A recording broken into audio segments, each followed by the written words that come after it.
After a business sale, many owners ask, how much should I give? But the better first question might be, what kind of giver do I want to become? Stay tuned to this podcast. You're not going to want to miss this discussion about giving.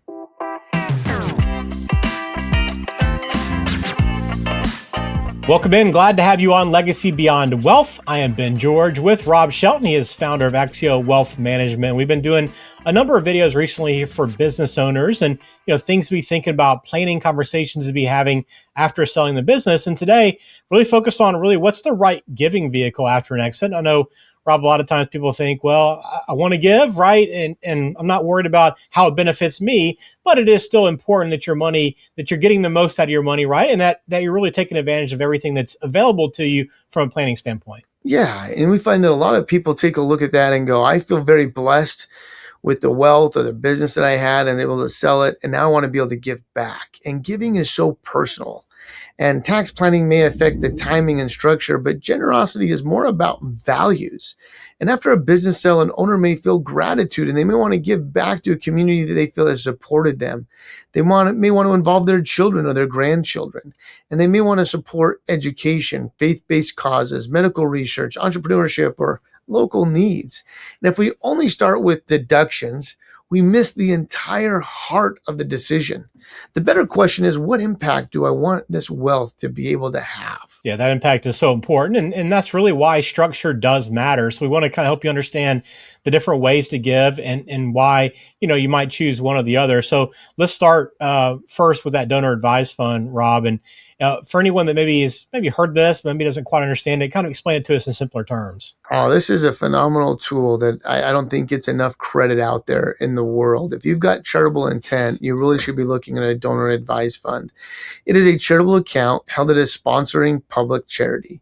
The donor contributes assets that they may receive a deduction when they donate those assets. And those assets stay inside of that fund, and that money can be invested.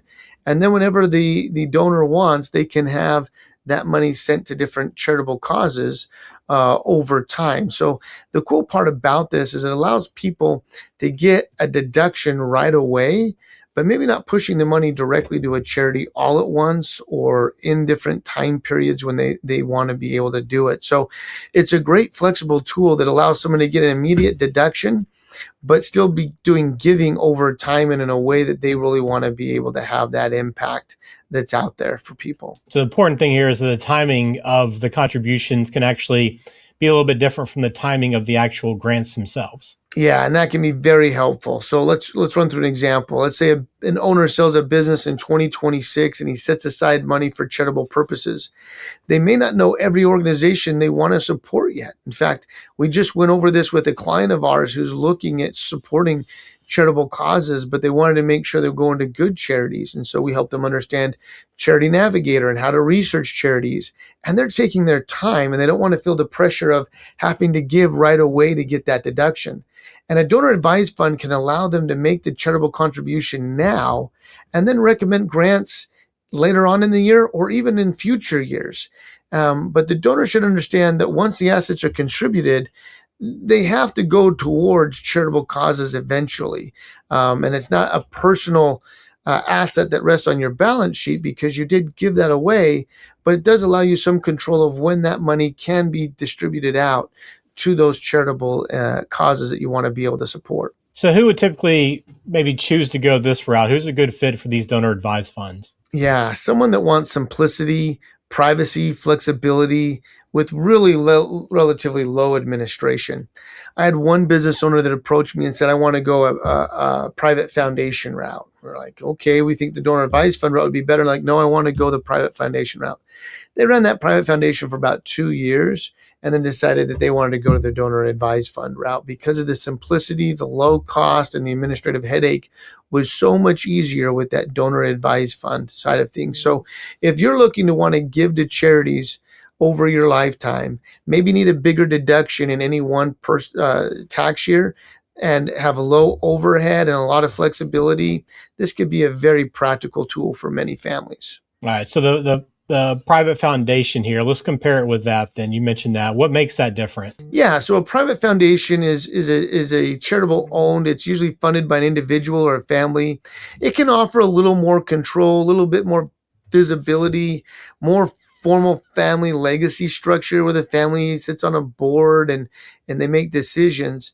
Um, but over time, that adds a lot of administrative complexity compared to just having the donor advised fund that doesn't have filing requirements, government responsibilities, and rules that have to be followed per the IRS code. It's a much more simpler way to go. So it might be more powerful, but it's probably going to be more work too. Yeah, and I would say this. I think that you can, if you want to have your family on board, like a board, you could do a non-formal board of kids that get together and decide maybe where that money gets distributed that's in the donor advised fund, maybe help them have some research that's involved.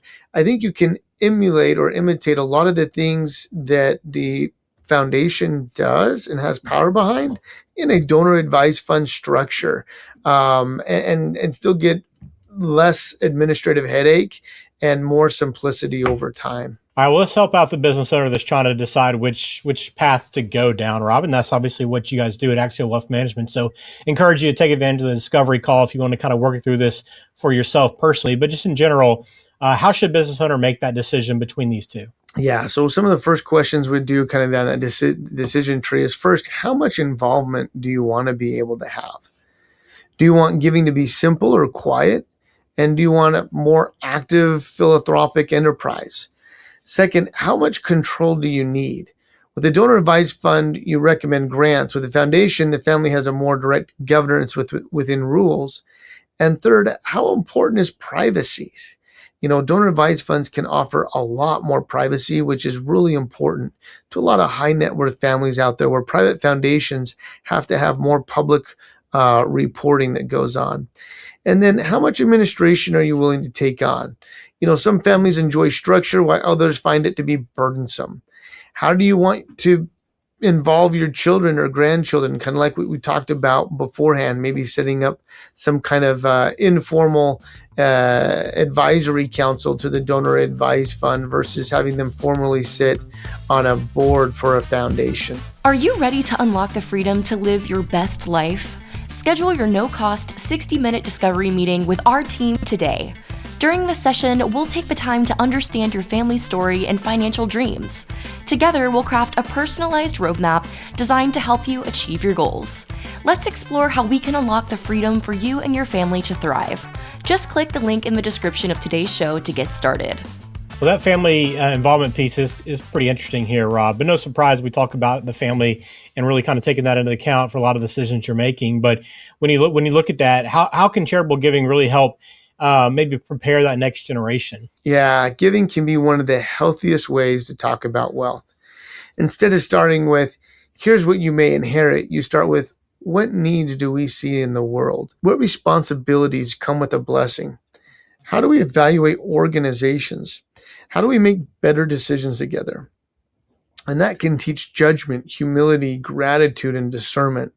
Gives younger families a voice without simply handing them wealth for personal consumption, which can be very dangerous. Are there any timing issues to be aware of around a business sale? Yeah, so they definitely want to have coordination that matters. We had a client that they were a smaller partner in a firm that sold for a substantial amount of money. To them, it was about $30 million, and that sale went through on December 28th, but the check would not clear the bank until January 1st, which would be a whole new tax year. So we had to get very creative in how to be able to do a donor advised fund. Obviously, you want to coordinate things early on with all of your professionals versus kind of getting caught blindside by this.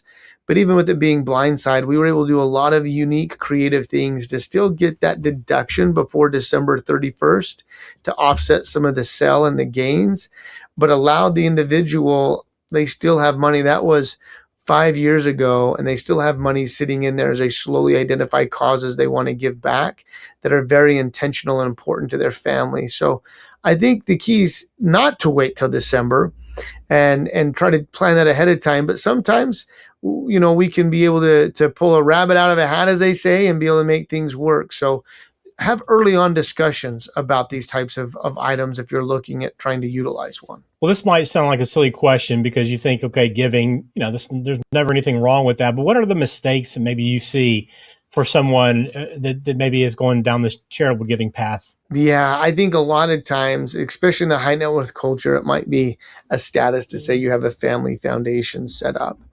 I think donor advised funds are becoming more of a status every day, but they definitely help you build a giving plan, so money doesn't sit there without too much thought of where that money is going to be able to go. Another mistake is that charitable commitments too quickly after a sale. An owner may feel very generous, which is wonderful, but they need to understand the long-term impacts to their financial plan first. And so I think taking time to kind of digest that without feeling the pressure that you have to give to any one particular cause would be really important. And then a third mistake that we see is not involving the family or a spouse. And if giving is going to become a part of the family legacy, it needs to involve more than just one person. Well, I know, people are going to understand that the attorney, the CPA obviously play a big role in the process when you're selling your business here, Rob. But what about yourself and the team at Axio Wealth Management? What role do you guys play in this process? Yeah, we're not replacing the attorney or the tax professional, but we're helping the client ask better questions to make sure the pieces fit together with great clarity. If you think about putting a puzzle together and the picture may be fuzzy, it's going to be really hard to make sure those pieces fit together just right. But the more clarity we have, it just makes putting that puzzle together so much more easier and the pieces fit together. So there's no surprises. Things seem to run on a smooth plane and a runway for you. All right. For any business owners watching this, Rob, that they're going to sell their business soon, or maybe just sold, let's leave them with kind of, one thing to be doing right now. What's a simple first step? Yeah, it's going to be what causes or communities shaped your life? How involved do you want to be in giving? And what do you want your family to learn through this process?